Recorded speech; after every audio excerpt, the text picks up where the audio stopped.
Kepada Kepala Sekolah SMK Negeri 1 Juwangi, Ibu Merianti Eskom MPD yang kami hormati. Kepada Kepala Tata Usaha SMK Negeri 1 Juwangi, Bapak Aryawan Nugroho Utomo SEMM yang kami hormati. Kepada Wakil Kepala SMK Negeri 1 Juwangi yang kami hormati. Dan kepada Bapak Ibu Guru SMK Negeri 1 Juwangi yang kami hormati. Pertama, marilah kita panjatkan puji syukur kehadiran Allah Subhanahu wa Ta'ala atas nikmat sempat sehat yang diberikan kita bisa berkumpul di ruang guru SMK Negeri 1 Juwangi dalam keadaan sehat walafiat. Salawat serta salam kita haturkan kepada junjungan kita Nabi besar Muhammad SAW yang kita tunggu-tunggu syafaatnya di yaumul kiamat nanti. Bapak Ibu, untuk mengawali kegiatan Kombel pada hari ini, marilah kita awali dengan berdoa terlebih dahulu. Menurut agama dan kepercayaan masing-masing, berdoa dipersilakan.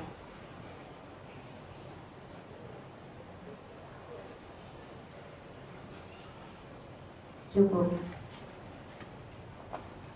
Bapak Ibu, untuk acara selanjutnya, di mana pada kegiatan hari ini yaitu komunitas belajar dengan tema tips dan trik menciptakan kelas yang menyenangkan, di mana nanti pemateri akan menyampaikan materi tersebut. Untuk yang pertama, materi akan disampaikan oleh Bu Safitri Agustin Helina SPD. Kepada Ibu Safitri, waktu dan tempat kami persilakan.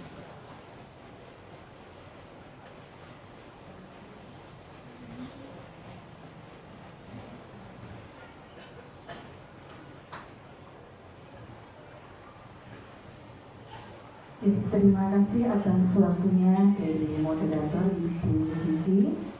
Assalamualaikum warahmatullahi wabarakatuh. Waalaikumsalam warahmatullahi wabarakatuh.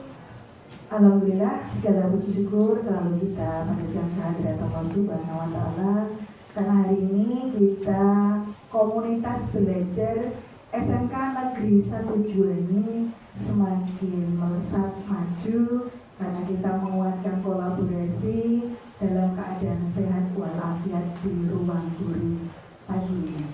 Tak lupa sholawat serta salam selalu kita haturkan kepada Nabi besar Muhammad SAW yang kita nantikan syafaatnya di yaumul akhir. Amin ya Allah. Bapak Ibu semuanya, hari ini kami dari pemateri ini bukan pemateri yang artinya akan memberikan ilmu yang Bapak Ibu belum ketahui, ya. Jadi kita luruskan, pemateri yang di depan ini saya dan Bu Umi adalah di sini sharing-sharing dengan Bapak Ibu semua, karena sampai hari ini pun kami masih sangat belajar bagaimana caranya mengajar di kelas. Jadi hari ini kami akan memaparkan mengenai tips and trik menciptakan kelas yang menyenangkan. Idealnya itu seperti apa?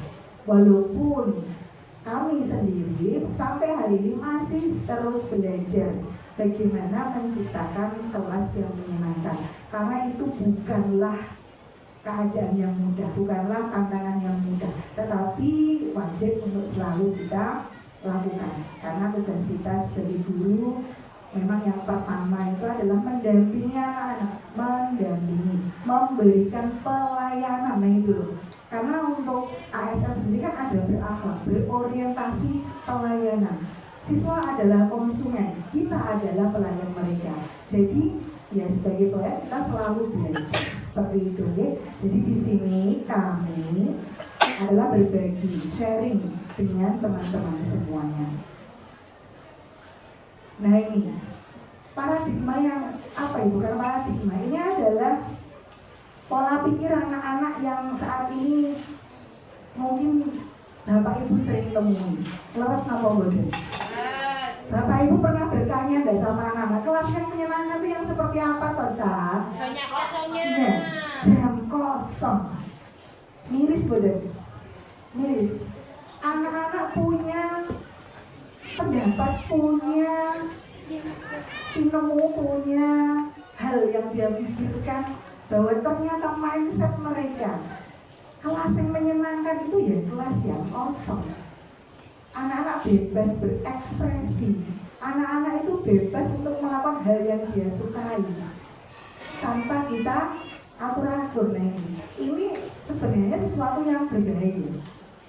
Karena kalau di luar kendali kita, jam kosong ini bagi mereka menyenangkan, tetapi menyenangkan yang biasa ke arah-arah yang negatif. Main HP, tidak kita kontrol, orang tua saja tidak bisa mengontrol, apalagi kita. Jadi jam kosong ini memang adalah bagi anak menyenangkan, tapi sebenarnya itu adalah tipuan. Ya, itu hanyalah tipuan. Seperti kalau kita di tempat panas, tahu di depan kayak ada air menggenang, kita datangi ternyata tidak, itu hanya pantulan. Itu tipuan saja, anak-anak itu terlena. Nah, itu yang menjadi PR besar kita. Kemudian, nih, anak-anak di kelasnya panjenengan, ekspresinya yang paling sering muncul yang mana? Apakah itu banyak muncul di kelasnya panjenengan? Yo, ini jujur mawon nih. Itu mana? Yang mana Bu G? Itu anak Gen Z dari G. Banyak bermain HP. G ini. Kira-kira bermain HP-nya itu ke arah positif atau negatif? Kita tidak tahu. Tetapi kalau dalam bayangan kita, apakah ya anak-anaknya kalau pegang HP, menurut panjenengan belajar? Tidak. Sangat tidak mungkin. Apakah ada yang C? Ada. Loh, murid kok berani sama gurunya itu berarti kan sudah apa kalau kita bilang penurunan moral gitu. Kalau kebanyakan pikiran itu maksudnya kebanyakan apa Bu? Beban hidupnya. Jadi kalau dia main game, dia kalah, dia merasa punya hutang gitu kali ya. Ketika dia kalah itu kan juga dia akan muring-muring, emosi, ya. Kadang-kadang saya pernah melihat ada anak HP-nya diminta itu loh, langsung kayak baterai itu entek di sini, langsung bergerak, mukanya itu rautnya itu langsung berubah 100%. Dari yang tadinya gembira menjadi sedih atau bahkan marah. Yang F sering godet. Oh, banget. Bahkan nggak cuma mending ya Bu, kalau di cara ini songgulang mejone sih mending ya. Padahal sampai cari tempat glosor menganggap ya. Nah, ya saya kan pagi juga. Saya tadi pagi itu juga di kelas TO itu juga begini. Pojok baca kalian sudah kalian manfaatkan secara maksimal sudah Bu. Untuk apa tiduran? Tidak apa-apa kalau tidurnya sambil baca buku, boten main HP. Nah itu. Jadi yang F itu yo banyak, yang G yo lebih banyak, yang E itu yang putus asa, karena udah patah hati nih ya. Kalau ditanya tuh biasanya teman-teman jawab jadi putus pacarnya Bu, gitu. Ya. Kita itu yang B itu apatis deh, cahaya belum kesuara, sedewara, senang ora, ada boten original. Jadi tempatnya belum apatis, gak fokus, seneng yaudah, marah yaudah, tapi dia domblong gitu dok. Dan saya tuh ya Allah, ini PR kita. Ya, yang A itu yang bersemut. Mungkin di rumah sudah disuruh-suruh sama orang tuanya sampai sekolah bersemut. Wah, gurunya melu tidak menciptakan kelas yang menyenangkan, bisa berlebu-lebu, pinarak langsung materi. Pinarak langsung, Assalamualaikum, buka bukunya, mari kita ulangan, langsung seremot datang itu. Masuk langsung materi itu beda. Nah, tanpa persepsi, tanpa persiapan, waduh, ini kita tuh sebagai guru ternyata ya harus setiap hari belajar. Nah, ekspresi anak-anak kita ini ternyata bervariasi. Lah, banyak nggak yang kelas kita itu muncul ekspresi D, ekspresi H? Banyak dari panjenengan guru idola. Jadi jenengan kelasnya sudah menyenangkan. Ideal berarti sudah itu. Kalau ideal berarti dipertahankan dan semakin ditingkatkan. Tapi kalau kasih A, B, bahkan C,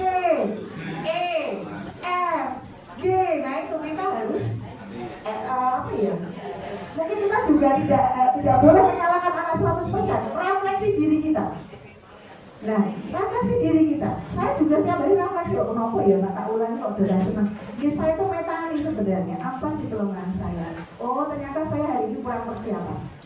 Mungkin karena banyaknya pekerjaan, masuk kelas mukanya sudah terbentuk gitu kan, sebagai aktris kurang pinter, masuk kelas orang kok guyu saya, tapi saya terbawa tadi gitu kan. Nah otomatis penontonnya anak-anak juga akan aura kita juga akan sampai ke mereka karena nyetrum. Ya, aura kita itu nyetrum sama mereka itu. Kalau observasi itu kan saya kelasnya on 100% gitu. Itu anak ya gembira, padahal gurunya ya gembira. Berarti itu 100% itu sebenarnya kita, guru sebenarnya, bukanlah murid. Makanya kita tidak perlu metani murid kita, harus metani ala diri kita refleksi diri kita sendiri. Maka itu mungkin yang pertama. Nah, kelas yang menyenangkan. Kelas yang menyenangkan kalau murid kita tadi bilangnya adalah jam kosong, ampun ditiru. Jangan diiyakan. Stop pemikiran itu. Kelas yang menyenangkan itu ya kelas yang kondusif.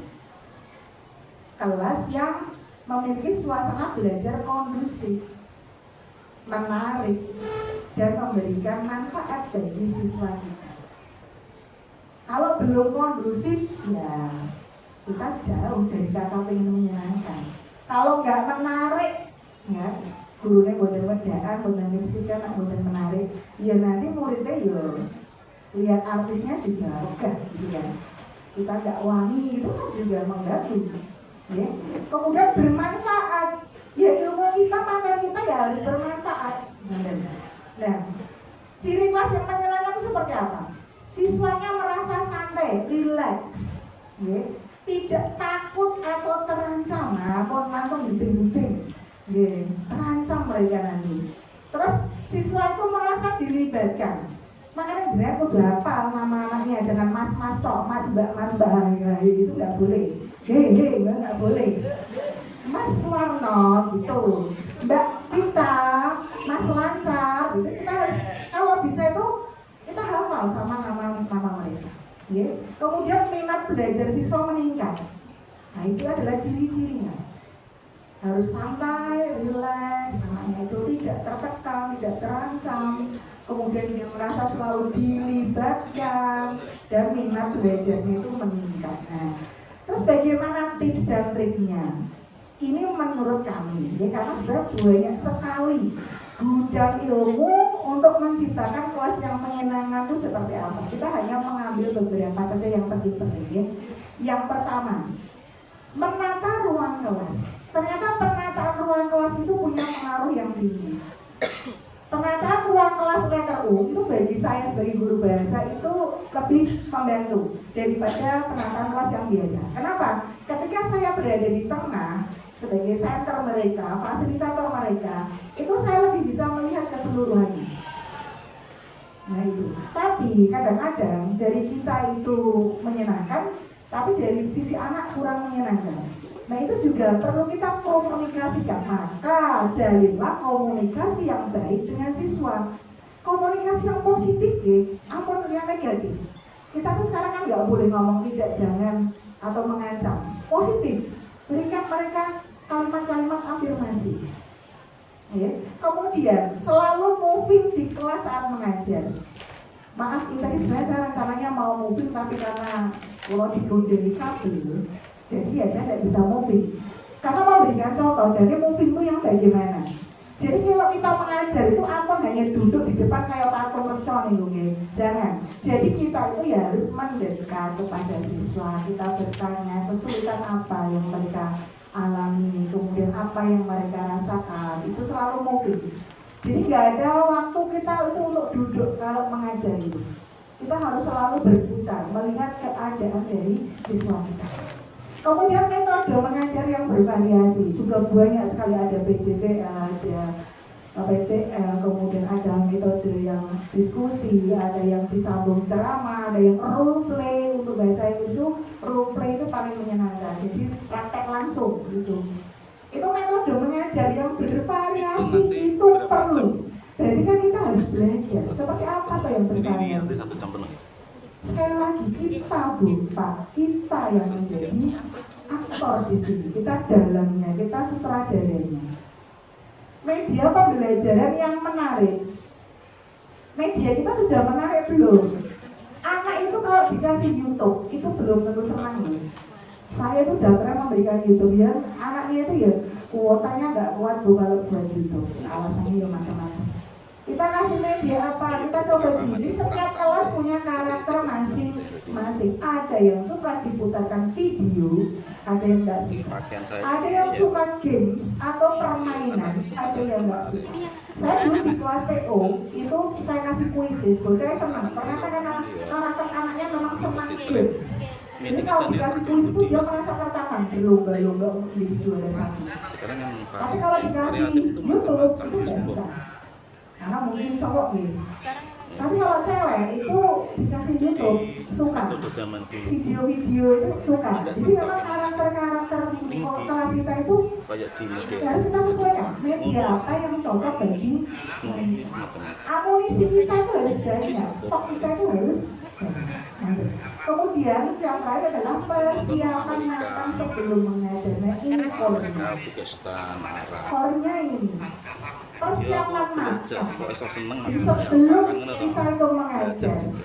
medianya kah, metodenya kah, mau komunikasi apa sama anak, nanti kita mau ice breaking apa sama anak, mau kita games apa sama anak, nanti kita mau kasih quotes of the day apa sama anak, itu harus sudah ada sebelum panjenengan masuk ke dalam kelas. Gue aku Yakin, anu Pak. kalau sudah siap jenengan masuk dengan percaya diri dan bahagia, anak akan termotivasi. Itu 739. Memang kalau itu kenapa itu saya lakukan seperti itu ya persiapan yang matang. Karena saya sendiri mengalami. Kayak saya kemerungsung, bisa busuk, materi saya nggak siap. Itu ya kelas saya tidak ada posisi. Jadi poin-poin itu yang menjadi apa yang selama ini saya menjadikan pemikiran. Oh ternyata ini mungkin yang harus kita lakukan. Nah, kenapa saya bilang mungkin ya, karena kita masih belajar. Jadi trik itu yang harusnya selalu kita lakukan, persiapan kita di berbagai hal, karena kita adalah sutradaranya. Dan anak-anak kita chefnya, anak-anak kita adalah konsumen kita yang hanya tinggal menikmati. Kalau chefnya masaknya sembarangan, ya kita akan dikomplain sama konsumen kita itu, dan kita harus terima kritik-kritik itu. Semangat selalu ya Bapak Ibu guru hebat, semangat selalu. Semangat itu adalah membawa kebahagiaan. Semangat akan memberikan aura positif. Semangat kita akan menular pada anak-anak kita. Kita akan belajar dengan menyenangkan dan saling mendukung untuk mendapatkan hasil belajar yang terbaik. Kolaboratif kita harus selalu ditingkatkan. Jangan pernah patah semangat, apalagi berputus asa. Kalau gurunya saja patah semangat dan putus asa, mau jadi apa murid-murid kita? Yakin, kita pasti bisa. SMK bisa. SMK bisa. SMK bisa. SMK Negeri 1 Juwangi. religius, cerdas, kreatif, inovatif, produktif. Tepuk tangan untuk ibu Bapak Guru Hebat. Terima kasih, salam hebat selalu teruntuk semua guru-guru hebat di SMK Negeri 1 Juwangi. Mungkin itu bisa saya sampaikan. Wassalamualaikum warahmatullahi wabarakatuh. Waalaikumsalam warahmatullahi wabarakatuh.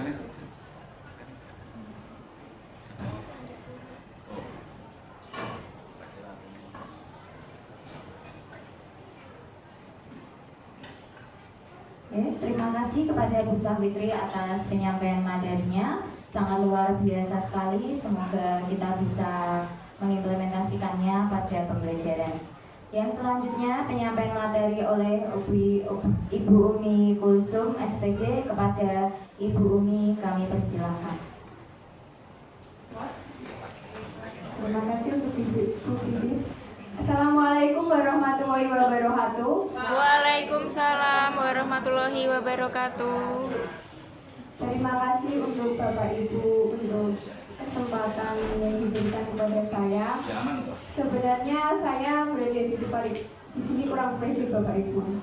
Karena di dalam satu ruangan ini sudah pasti pengalaman mengajarnya yang paling sedikit itu adalah saya.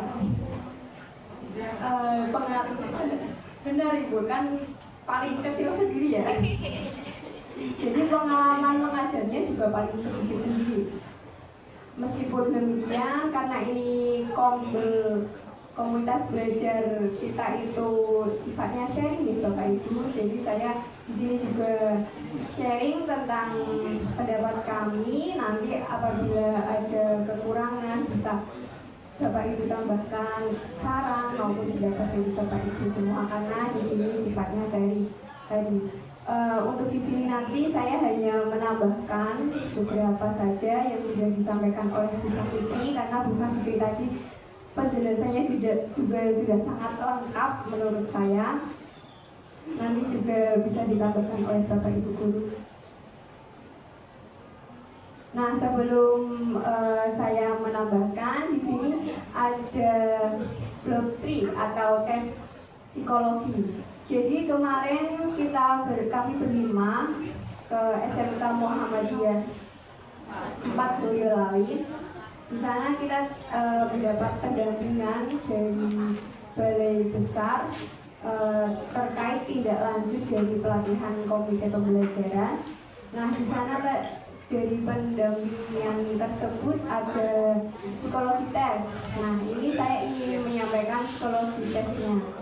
Nah, untuk blok 3 ini nanti di gambar tersebut ada 21 sosok itu Ibu Bapak. Ini menggambarkan bagaimana kondisi batin kita saat ini. Nah, kira-kira Bapak Ibu bisa pilih salah satu sosok yang menurut Bapak Ibu itu sekarang merupakan sosok yang ada di dalam Bapak Ibu. Kira-kira nomor yang berapa? Ini harus jujur. Harus jujur. Kan untuk mengetahui kondisi batin kita saat ini yang mana. Kira-kira yang mana Bapak Ibu? Aku enak.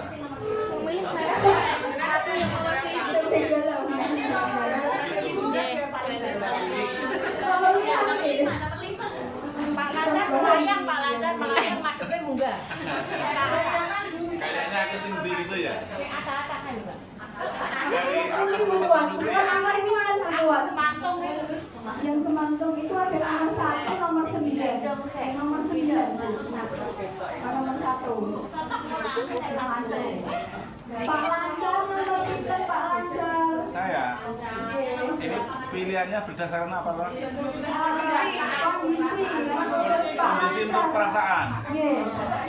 Buset. Sing itu atas dewi ya. Ya orang atas ini loh. Segitu yang ukuran itu loh. Nah itu. Nomor 19 Ya, kayaknya loh. 19. Umur dia tadi nomor 8 ya. Tadi punya diri ya, Bu.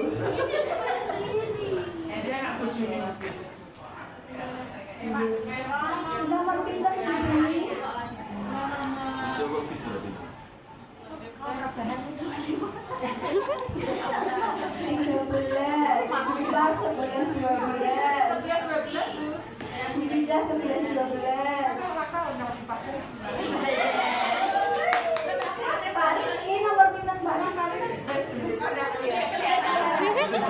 Itu harus gitu.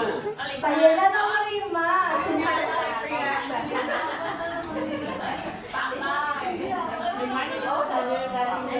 Nomor 4 Pak Riki, nomor 4.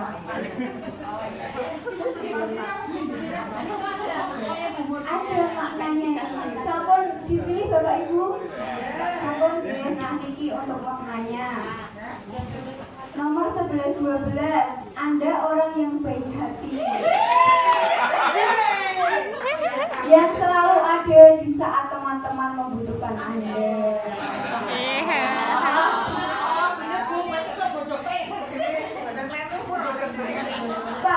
Pak Lancar kan bisa mainkan Pak. 19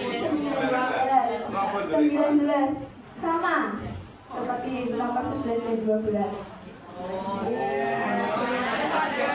Yang tegas, tidak takut menghadapi rintangan ataupun kesulitan. Cocok. Nomor 1, 3, 6, 7 ya, yang gambar nomor 1. Oh tadi nomor 1 tadi buat ya.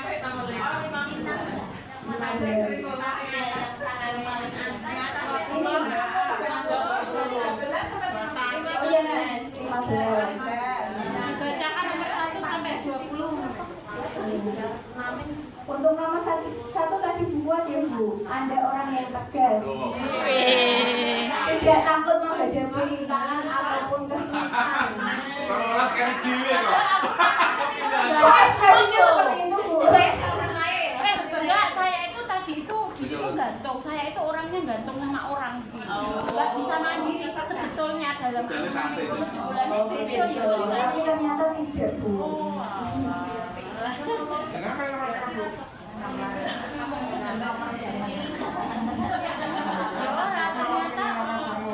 Tadi nomor berapa lagi ya? Ada nomor 9. Nomor 9. Anda meriang dan suka.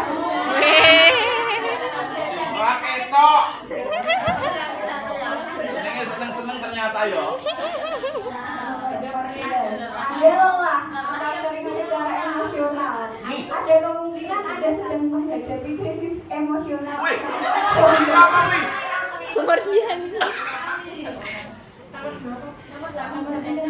Nomor 8, Anda seorang pemimpi yang suka tenggelam di dalam dunianya sendiri.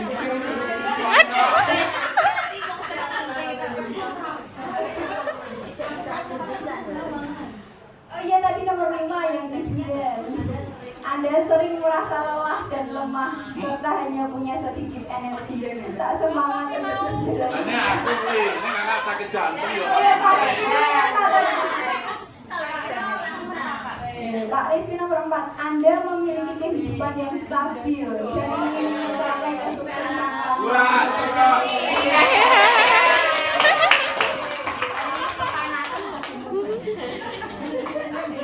Ya mungkin itu sudah cukup ya Bapak Ibu untuk interview kita. Mungkin bisa nanti kita sampaikan ke murid-murid kita. Dan Bapak Jane nomor loro Jane. Iya, nomor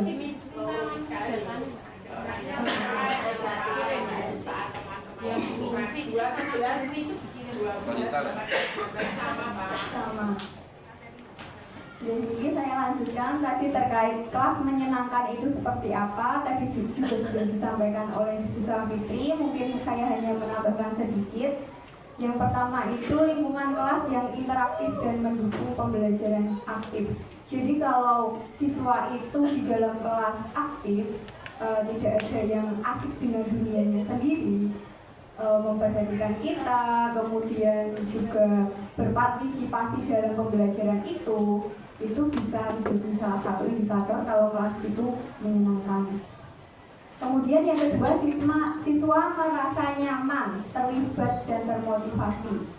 Jadi siswa itu tidak takut, misalnya di materi saya, biasanya kan materi kalau hitung-hitungan itu kan ada beberapa siswa yang takut. Kalau kita membuat siswa itu tidak takut dalam menghitung, karena setelah saya mengajar di sini ada beberapa siswa kita itu yang dihitungannya itu memang kurang. Jadi kalau kita itu awal dulu, ini pengalaman saya gitu Pak Ibu, di waktu awal itu kan saya kaget kok hitungan saja kurang. Padahal kan kalau di fisika itu kan udah ada rumus, tinggal menghitung ternyata untuk perkalian, pembagian dan sebagainya dari SMP, ya bukan dari SMP, mungkin memang dari siswanya tersebut itu kurang. Jadi waktu kita mengerjakan itu ya kesusahan. Awalnya saya juga kaget, mungkin siswa itu ekspresinya juga seperti takut. Kalau ditunjuk itu takut. Akhirnya lama-lama ya kita ajari dulu, nanti membuat mereka itu nyaman dalam menghitung itu seperti ini. salah tidak apa-apa, kita coba, biasanya seperti itu. Waktu awal-awal saya juga kaget dan melihat ekspresi siswa itu kayaknya saya tunjuk kok takut, akhirnya itu menjadi refleksi kepada saya, oh berarti saya itu harus bagaimana biar siswa itu tidak takut dalam pelajaran saya dan mau terlibat.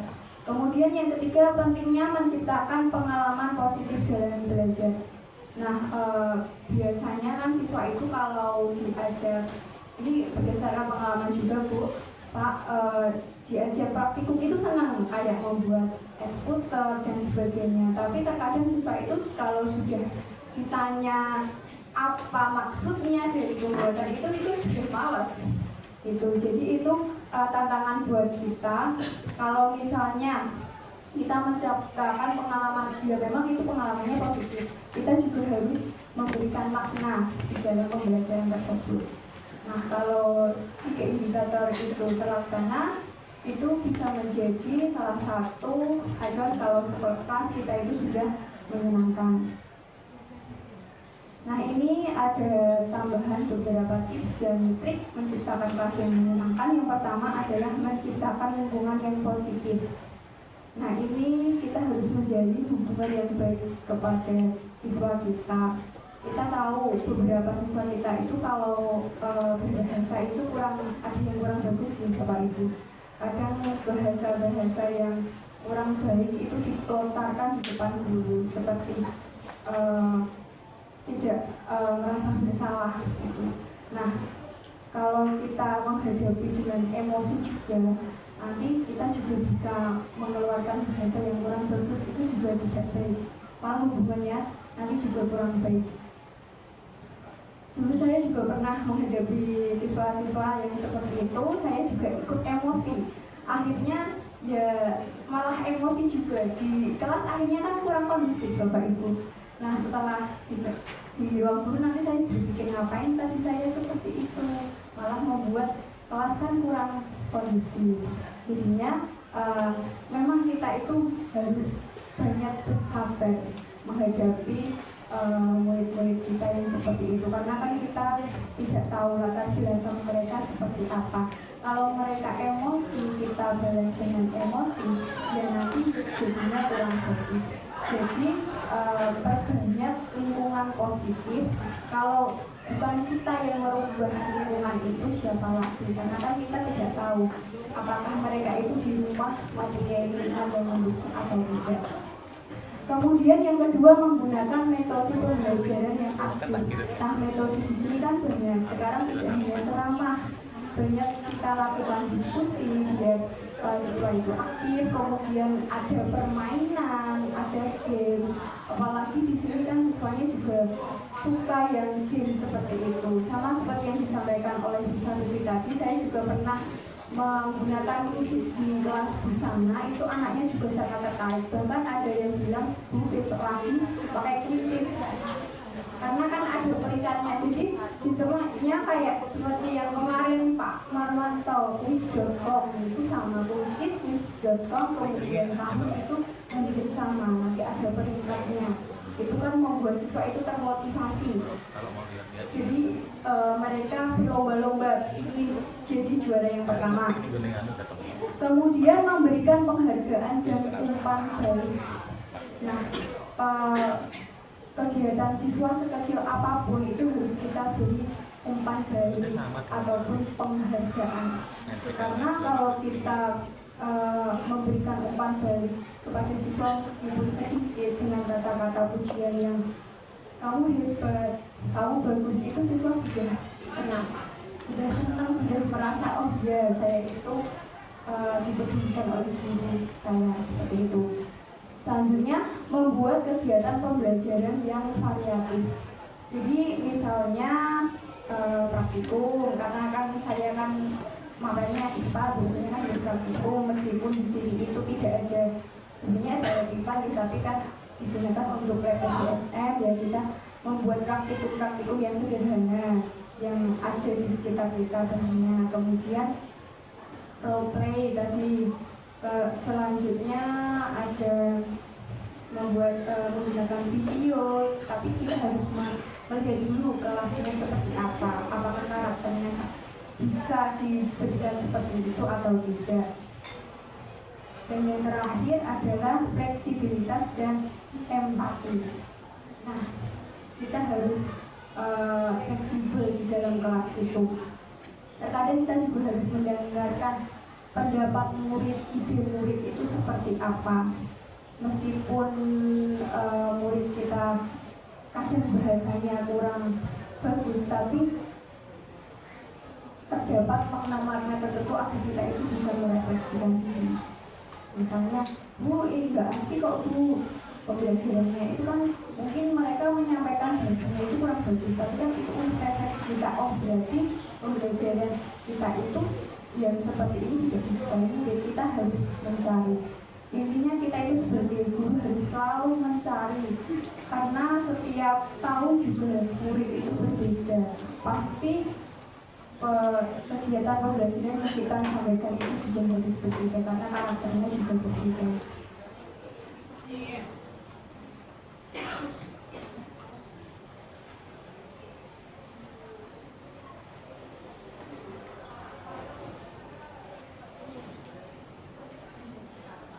Sudah cukup sekian dari saya. Apabila ada kesalahan saya mohon maaf. Saya kembalikan lagi kepada Ibu Didi. Wassalamualaikum warahmatullahi wabarakatuh. Waalaikumsalam warahmatullahi wabarakatuh.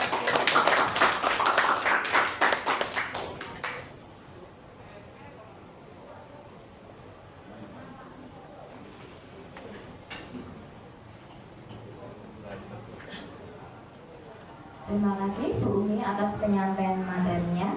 Yang berikutnya sesi tanya jawab deh. Silakan Bapak Ibu jika ada yang ingin ditanyakan, kami persilakan.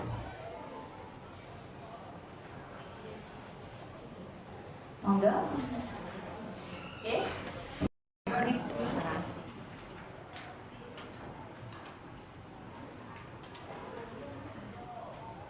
Ya, terima kasih.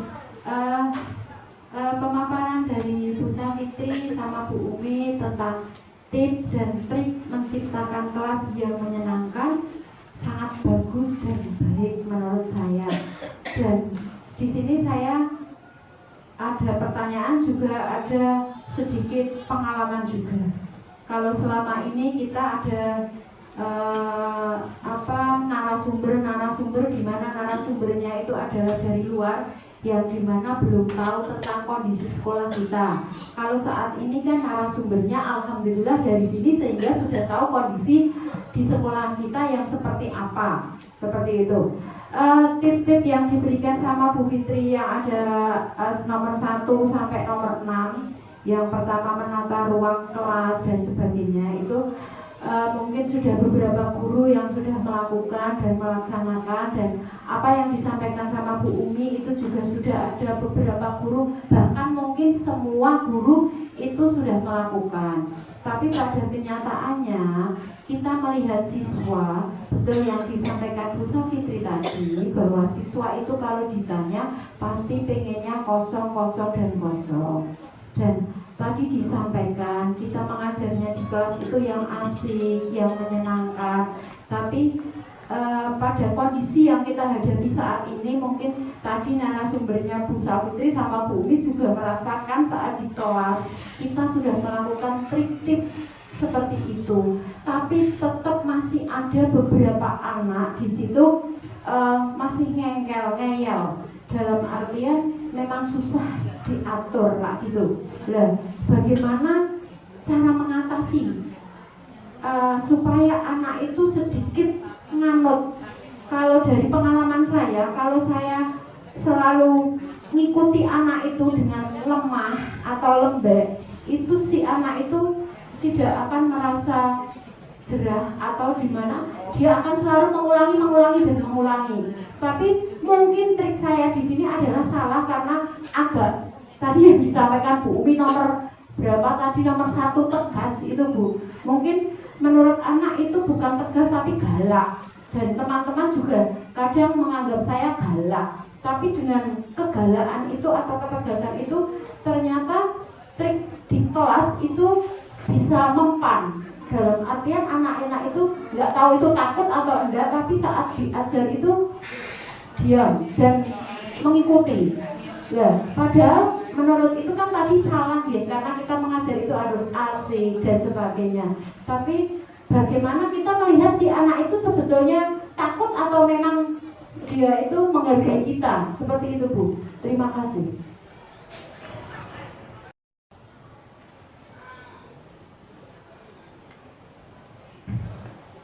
Terima kasih atas pertanyaannya Bu Ruat.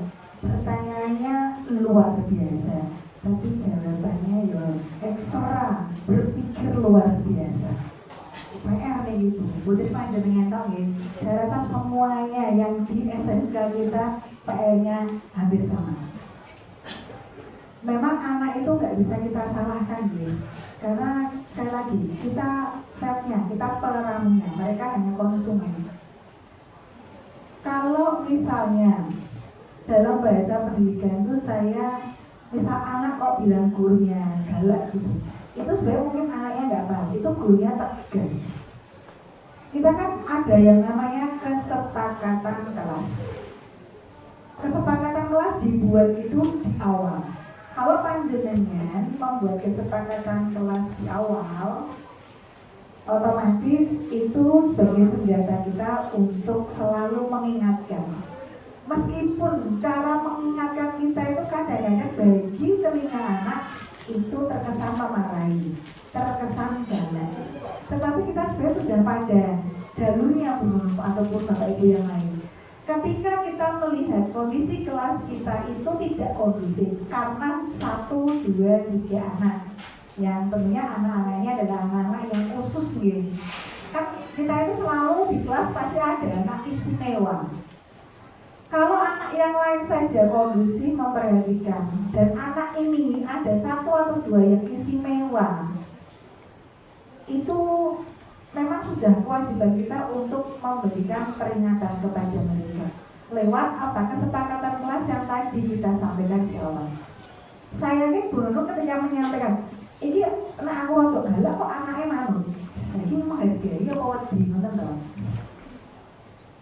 Wajar Bu, anak itu kan dia punya perasaan takut, iya, menghargai iya, tapi mungkin cenderungnya kalau anak-anak itu memang lebih kepada takut. Tetapi kan kita tidak kemudian serta-merta mencap anak itu takut. Karena anak itu kan rasa yang muncul dalam dirinya itu tahapnya itu kan akan semakin bagus semakin ketika dia semakin dewasa, menurut. Jadi kalau anak-anak usia kita itu memang sudah kita ajari menghargai, tapi kalau kita melihatnya dia itu takut, mungkin dia belum paham juga mungkin dia itu dalam artian yang bisa dia rasakan saat ini adalah takut. Tapi rasa takut itu kita bantu mengolahnya untuk menuju ke arah menghargai. Kayak kalau kita waktu kecil dipaksa sholat, dipukul harus sholat, itu kan anak kecil taunya takut. Kalau nggak sholat takut. Tapi seiring dengan diberi pemahaman, semakin dewasa dia akan tahu bahwa itu adalah memang kewajiban, dan dia akan menjalankan itu tidak lagi dengan rasa takut embel-embelnya, sudah dengan memang kewajiban. Dan mungkin anak-anak kita saat ini itu baru sampai kepada rasa takut, tapi itu sudah menjadi modal kita memberi pemahaman pada mereka. Takutnya itu nanti meningkat menjadi menghargai. Ini memang PR kita bersama dan benar. Saya itu juga kadang-kadang gini, bocah itu kita agak diseneni apa digalaki apa agak suara kita keras kok memang yurauti. Dan itu semuanya berlaku untuk Bapak Ibu guru di sini. Nah, kita menghibur dirinya ya begini, berarti anak-anak kita itu memang untuk rasa takutnya itu masih ada. Nek cek duwe rasa wedi karo gurune berarti cek apik ngenten mawon nggih. Nek cek duwe rasa wedi karo gurune itu berarti kita menganggap dia masih anak yang baik. Yang kita takutkan nek ra duwe wedi blas lah itu. Masih beruntung kalau anak-anak itu masih punya rasa takut sama kita. Tinggal kita olah, kita ramu, piye caranya takutnya itu kita tumbuhkan menjadi rasa menghargai. dengan semakin bertambahnya usia dia. Mungkin itu yang bisa saya sampaikan Bu Nunung. Jadi memang itu PR besar kita, ayo bareng-bareng. Cek rasa wedi berarti ya CAP. Kita olah, kita transfer ilmu kita. Dan cek rasa takut anak itu tumbuh menjadi nanti mekarnya jadi rasa mengayomi. Seperti itu mungkin yang bisa saya sampaikan. Mungkin bisa ditambahkan oleh Bu ini. Terima kasih Bu Sandri. Terima kasih juga untuk Bu Nunung, pertanyaannya juga sangat bagus, sangat luar biasa. Tadi juga sudah dijawab oleh Bu Sadiki. Mungkin saya hanya ingin berbagi pengalaman saja. Ketika siswa itu terkadang saat pelajaran dia itu asik sendiri, udah dikasih tahu memperhatikan guru dan sebagainya, tetap asik sendiri, bahkan mainan HP sendiri. HP sudah diambil, nanti cerita lagi sama teman sebelahnya. Memang mungkin memang seperti itu anaknya atau bagaimana, tapi biasanya saya itu memanggil anaknya, kemudian saya libatkan. Misalnya tadi juga contohnya di pelajaran fisika itu juga ya Bu, saya libatkan siswa nanti mengerjakan di depan, tapi tidak hanya saya suruh maju kemudian saya biarkan, tidak, saya ajari ini seperti ini dulu, kemudian seperti ini dulu, dan bahasanya juga tidak yang keras langsung seperti apa. Biasanya ya saya bahasanya ya lembut gitu Kak, karena kan mungkin waktu anak tersebut saya panggil kan sudah takut pertamanya, karena kan dia pasti ada rasa bersalah, karena kan dia cerita tiba-tiba saya panggil ke depan, itu kan sudah takut sendiri. Tapi pas di depan nanti ya bahasanya lembut, diajari dulu seperti itu, tapi ya ternyata besok lagi seperti itu lagi. Jadi memang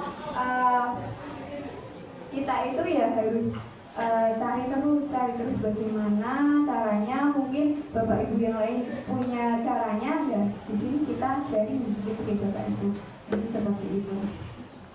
Sekian dari saya, terima kasih. Saya kembalikan dari sini. Terima kasih Bu Sandri. Ada pertanyaan yang lain? Oke, Pak Lanca. Terima kasih waktu yang diberikan oleh pembela kelompok belajar untuk sekolah PK SMK Juwani. Ya, ini sangat positif, saya apresiasi adanya program seperti ini. Saya mendengar dan memahami materi itu ya menambah konsep kita, dasar kita untuk mengatasi anak-anak. Tadi ada beberapa pertanyaan dari Pak Guru tentang pemateri. Saya dengarkan, kemudian juga pertanyaan dibuat sama identik yang saya tanyakan itu. Kemudian setelah dijawab juga sudah mempunyai konsep-konsep dasar seperti teori itu saya juga merasakan ya itu nggak salah, memang ada dasarnya.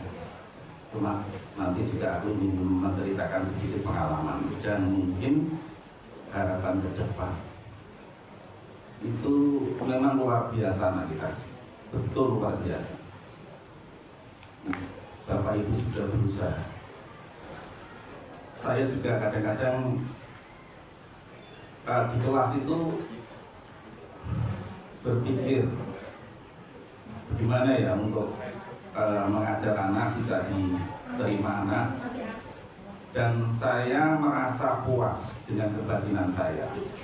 Itu kadang-kadang itu yang saya cari. Bagaimana kalau biar saya juga itu harus saling menyenangkan. Itu yang kadang-kadang itu saya cari. Jangan sampai lupa, kalau saling menyenangkan itu insya Allah. Dan nanti juga ada saya satu pertanyaan yang memang inti saya pertanyaan. Coba nanti saya untuk diterangkan yang termasuk kondisi belajar yang mendukung anak di kelas itu yang gimana? Tadi sudah saya dengar ada itu. Tapi coba dijelaskan kondisi lingkungan belajar itu yang kayak apa? Kondisi belajar yang gimana itu kondisi belajar? Di kelas sudah tadi kondusif gitu kan? Maksud saya ada lagi yang untuk saya tanyakan. Ternyata sulit juga, itu maksud saya, sudah dengan secara sulit. Dan ada pertanyaan saya yang belum jelas, tanya-tanya terus. Ciptakan lingkungan belajar. Nah, kondisi belajar, kalau lingkungan belajar kayaknya pengertian saya berbeda itu. Kondisi itu karena ditata oleh guru. Tapi kalau lingkungan belajar itu keadaan yang ada. Di situ apa adanya, tapi kayaknya belum terlihat. Ini nanti diulang kembali ya. Kondisi lingkungan belajar yang baik mendukung sekolahan atau kelas itu yang gimana? Itu pertanyaan saya di saya. Kemudian saya pengalaman di kelas ya. Sedikit saya ceritakan, kemudian juga bagian dari masalah, juga bagian dari pengalaman untuk dimanfaatkan. Banyak sekali yang permasalahan itu kita selalu muncul. Tapi untuk saya supaya kebatinan saya itu tercapai, itu ternyata anak kita itu karakternya ya, yang memang karakter itu. Kalau dulu itu Pak Lancar sudah berapa tahun itu selalu mengajar materi. Materi ini harus selesai. Kalau nggak selesai orang puas belajar. Tapi sekarang nggak bisa seperti itu. Karena kalau ketika saya lihat seperti itu, materi nggak usah selesai, nggak apa-apa. Bahkan tidak urut pun tidak apa-apa. Nah, itu saya tangkap. Ini berbeda dulu dengan saya. Ya saya amini. Ternyata memang anak sekarang itu karakternya luar biasa itu. Terutama karakter. Kalau mengajar itu, akhirnya saya menemukan, dulu dengan sekarang sebenarnya bedanya. Kalau dulu itu anaknya itu penurut, kalau sapi lora ya siap. Nah sekarang sebelum beri pelajaran macam-macam. Nah ini karakter. Satu kunci karakter. Nah gimana terus sikap kita? Ya ternyata saya mempunyai perubahan. Dulu dengan sekarang saya rasakan. Gak materi saya nomor 2 kan atau nomor 3 kan. Karakter anak yang saya pegang. Satu tadi sudah ada konsep kesepakatan kelas. Jadi pegang, kesepakatan kelas, pegang. Ya kita seperti galak memang, itu tegas maksudnya. Ya harus tegas, konsekuen kita. Terus nanti pasti ada anak gejolak lagi 1-2 orang. Nah ini cekel. Guru harus bisa menasihati yang baik. Nah bagi saya sampai saya berfoto biasanya gitu, sampai down mental gitu. Karena menemukan kesalahan, tak pegang, salah itu terus. Anak itu saya cerca terus. Ya monggo nah kalau itu melanggar apa atau bullying atau gimana saya cerca terus. Tapi dengarkan yang lain. Nah ini seolah guru itu menjadi penasihat yang ulung. Akhirnya sebuah kesimpulan menasihati. Jadi guru memang harus bisa menasihati dengan berbagai cara sehingga anak itu bisa memahami penyimpangan dari kesepakatan kelas. Itu yang saya pegang untuk sementara kurikulum mereka itu membenahi karakter. Jadi ibaratnya kalau dulu orang juga kalau anak melakukan penyimpangan ya langsung dicekal, maksudnya bukan dicekal secara fisik ya. Kesalahannya itu dicekal kemudian diluruskan. Sehingga supaya tidak terdampak dengan yang lain. Itu yang saya pegang untuk pengalaman. Juga kesannya tadi galak, tegas, tapi kembali harus menyenangkan. Itu tadi saya merasa dosa ya saya kembalikan harus menyenangkan. Itu identifikasi untuk menemukan masalah. Maka kalau Bu Sabitri mengajak bagaimana ini tantangan kita ya pandai mengidentifikasi masalah. Anak satu dengan yang lain punya masalah masing-masing, tapi guru bisa pandai menasehati. Nah, itu kira-kira yang saya terapkan selama ini menjadi pengalaman termasuk guru yang sudah. Terima kasih ya. Kurang lebihnya maaf. Assalamualaikum warahmatullahi wabarakatuh. Waalaikumsalam warahmatullahi wabarakatuh.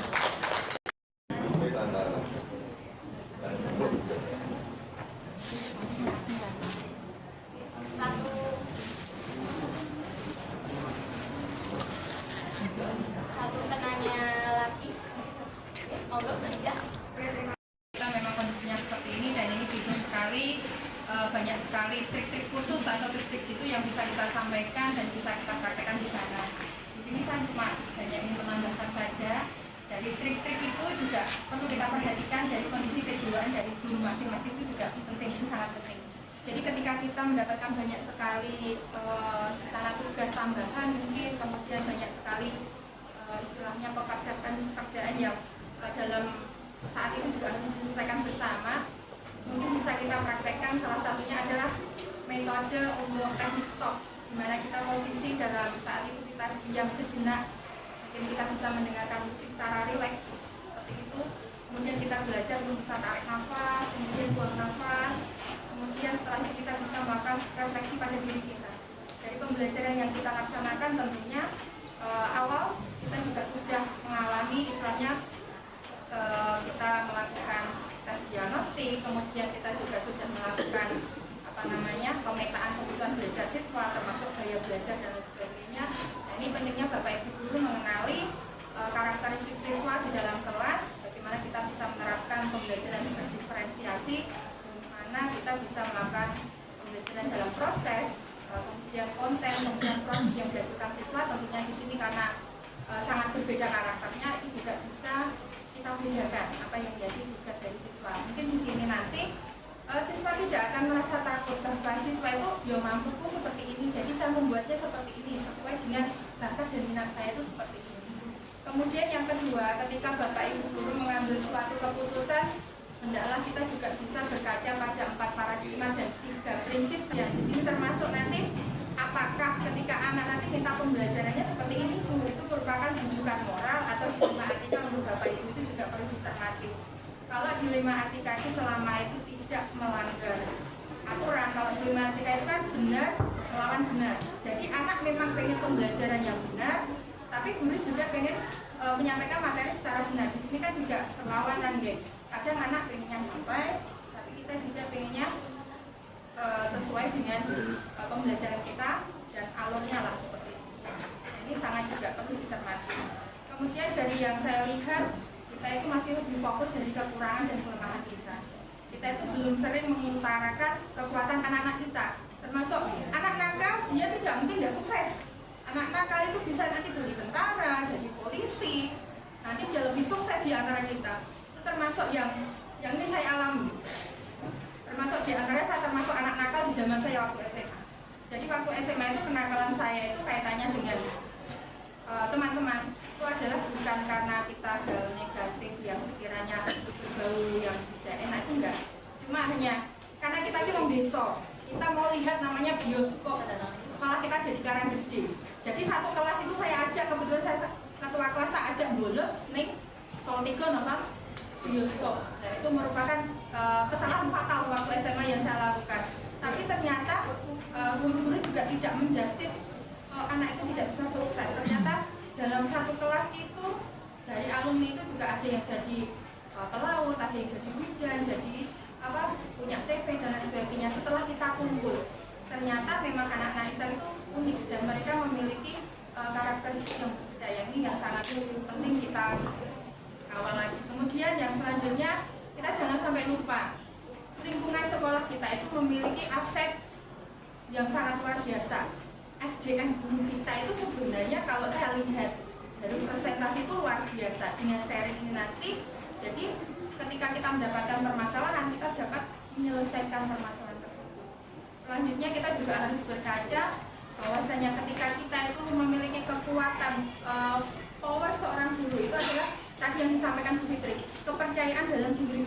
Ketika kita tampil di depan siswa, jadi kita bisa melihat wajah-wajah siswa kita, antara yang mereka punya masalah, yang tidak, dengan wajah-wajah seperti itu tadi. Termasuk salah satunya ketika anak pembelajaran PJOK saya berusaha untuk istilahnya menerapkan role play itu tadi, termasuk kita bagi beberapa kelompok. Anak pegang HP, nggak masalah, tapi kita selalu kontrol. Jadi kita lari ke sana, lari ke sana, lari ke sana. Jadi yang dibutuhkan anak itu nanti kita tahu. Penggunaannya HP bagaimana Bu, videonya bagaimana Bu, apakah seperti ini sudah betul apa belum. Nah, ini menjadi luar biasa sekali, dan ini ya saya bisa menyimpulkan dari trik-trik yang bisa disampaikan oleh teman-teman kita tadi bisa kita adopsi.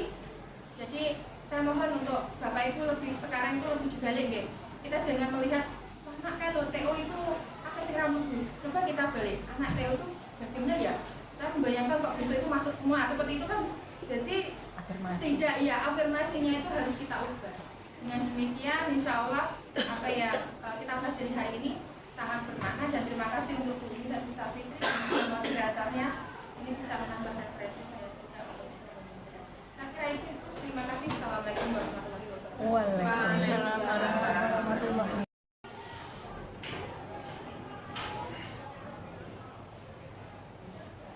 Terima kasih Pak Lancar, Bu Cica, untuk saya. Dan kalau menjawab itu kan seolah-olah lepas jawabannya ya Pak. Ini saya mencoba untuk menguraikan supaya apa yang saya dan teman-teman rasakan itu coba kita uraikan apakah sama atau tidak. Maksudnya karena kan kalau memberikan jawaban itu saya juga tidak tahu apakah jawaban saya itu berlaku. Lingkungan belajar. Lingkungan belajar itu bagi saya ada dua Pak. Lingkungan fisik dan lingkungan psikis.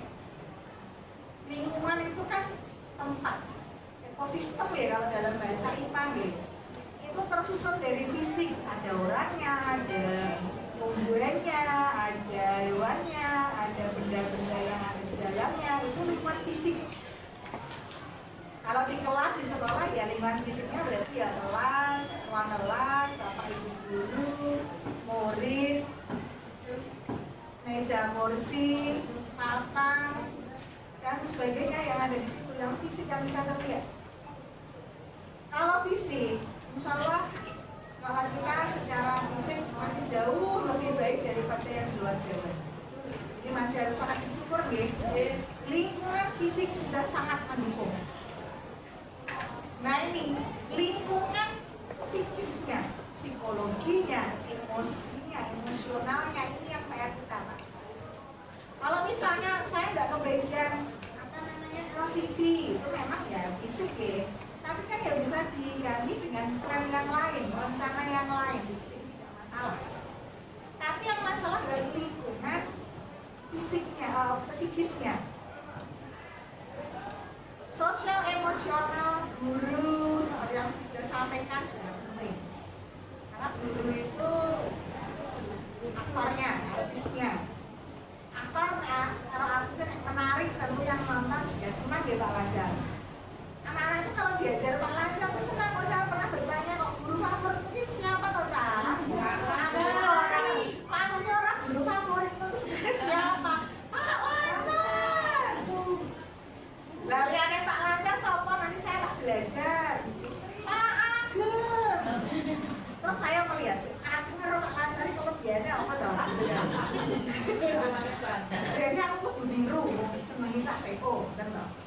Saya tak pegang. Oh, Pak Lancar karo Pak Ageng ini satu. Saka segi suara bener. Ini kula bisa ditiru. Tapi saya berusaha di kelas itu kayak caranya bener. Jadi Pak Lancar ini selain lingkungan fisik bagi anak, jenengnya itu juga lingkungan psikis mereka. Lingkungan itu ya yang ada di situ Pak, ekosistemnya yang terjalin di situ.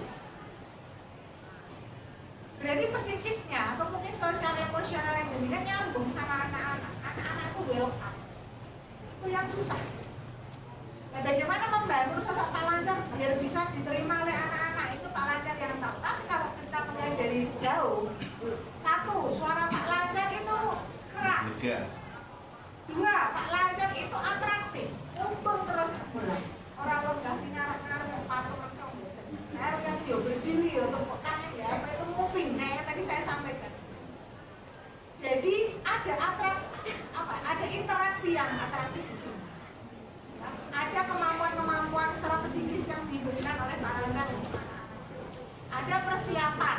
Pak Lancar ya itu Lancar ya persiapan itu. Itu juga sudah dipersiapkan. Terus tepuk apa lagi, tepuk TikTok dan lain sebagainya.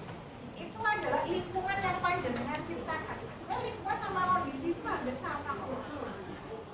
Jadi ada lingkungan fisik, ada lingkungan psikis, ada psikologi kita masuk, ada sosial emosional kita masuk. Itu yang utama.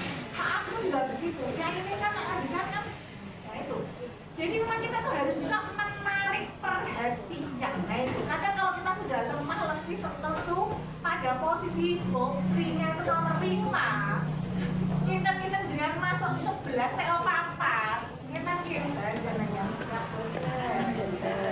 betul toh. Kalau tidak siap, fisik kita nggak siap, suara kita nggak keras, kemudian kita sudah letih, lesu, lemah, kita masuk ke kelas berarti tidak ada persiapan, ya pun kelasnya ya kan ada gurunya tapi kayak jam kosong. Lingkungan psikisnya berarti tidak ditumbuhkan. Itu kalau menurut saya Pak Lancar, dan dari Bu Cica memang afirmasi positif itu perlu Bu. Saya dulu pernah sekali itu memang ya kan saya mengajar sudah lama ya. Saya melihat anak-anak yang jadi TNI, yang jadi polisi, yang jadi itu malah bukan anak-anak juara 1 di kelas. Jadi saya tuh nggak pernah menjudge anak-anak oh, saya tuh pernah sekali di BPIB zaman awal saya mengajar. Namanya Muhammad, siapa saya lupa dia. Pernah karena dia saking kalau kita bilang dia beling parah. Itu saya bilang jangan besok ada di apa kali. Dan sekarang dia mencari saya, pernah mencari saya pas nganter pesanan pasir ke sekolah. Jadi anaknya itu punya truk, terus nyari pasir dan dijual. Kan dia pekerjaan yang menjanjikan, kalau punya truk sopir sendiri jual pasir itu kan juga murah deh. Terus dia nyari saya, gue ini aku kayak pamer ya, aku bisa identik ini. Jadi apa yang saya sampaikan waktu itu ternyata terekam oleh Mas Muhammad ini. Masuk nak update video foto saat itu. Dan ternyata dia sudah bisa punya truk sendiri, dia bisa cari pasir dan akhirnya kan dia di situ sudah jadi kurang. Kurang itu kan jadi pegawai. Dia tahu caranya mencari nafkah. Sejak saat itu saya sangat bahagia. Karena saya tahu banyak siswa yang saya temui ketika di kelas dia luar biasa, nanti karirnya juga akan bisa luar biasa. Mas siapa yang putranya Mbak Herdi itu? Putranya Mbak Herdi bengkel? Alaska itu saya pernah jemput ke rumah untuk sekolah. Dia tidur. Saya jemput dia tidur. Sekarang jadi polisi. Ketemu saya di taman Purwodadi, di taman kota Purwodadi. Ketemu saya sama rombongannya. Dia terus lari mendekati saya dan ciuman. Dan saya berhenti. Terus dia pamerkan sama teman, iki loh aku itu makal. Sampai sekolah yang di Parangmoma, Alaska itu. Kemudian dia bilang, Bu, Roni juga ada Bu, tapi di sana Roni itu anak tes. Coba Bu nanti kalau ketemu saya bilang ke sini, bagaimana Pak? Saya kemudian komplain, kalau anak itu sekolah nakal itu belum tentu dia nanti nggak sibuk. Hati-hati kita sebagai guru dalam berbicara, karena apa yang kita omongkan itu bisa saja jadi pembelajaran selama saya menjadi guru itu buat saya menjadi lebih bijaksana. Jangan sampai mengucapkan kalimat-kalimat yang sekiranya menjatuhkan mental anak. Ya kita memang harus selalu memberikan afirmasi. Guru juga kerja. Tapi kalau sudah kandung emosi ya kita istighfar saja. Karena kalau emosi saya lewat kita ngomong jelek ya. Buru-buru istighfar. Kenapa? Karena kita juga manusia. Mungkin itu yang saya sampaikan.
kelas itu bisa lebih menyenangkan. Oke, baik Bapak Ibu, sebelum kami akhiri, marilah kita berdoa terlebih dahulu. Berdoa, dipersilakan. Cukup. Terima kasih. Saya akhiri. Wassalamualaikum warahmatullahi wabarakatuh. Waalaikumsalam warahmatullahi wabarakatuh. Bisa. Hebat. Bisa hebat. Religius, cerdas, kreatif, inovatif, produktif,